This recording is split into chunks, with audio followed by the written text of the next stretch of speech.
Hi good morning. நான் உங்கள் இசைமதி. So இன்றைக்கி நான் ஒரு சமையல் டிப்ஸ் தான் போட போகிறேன். ஸோ இவ்வளோ நாளும் எனக்கு சாங்ஸ் கேட்குறது ரொம்ப பிடிக்கும். ஸோ சாங்ஸ் கேட்குறதுனால யாருக்கும் போர் அடிக்காது.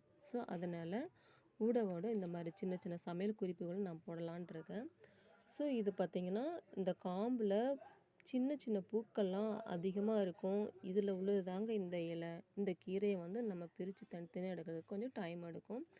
ஸோ இது என்ன கீரைன்னு பார்த்தீங்கன்னா, சிறுகீரைன்னு சொல்லுவாங்க. இந்த சிறுகீரையோட நல்ல குணம் என்னன்னு பார்த்தீங்கன்னா, மருத்துவ குணம் வாய்ந்தது. இது கல்ல அடைப்பானுக்கு ரொம்ப நல்லது அப்படின்னு சொல்லிட்டு எங்கள் அம்மாங்கலாம் சொல்லியிருந்துக்கிறாங்க. ஸோ அதனால் இது வெயில் காலத்தினால நான் இந்த இந்த கீரையை வாங்கி வச்சுருக்கேன்.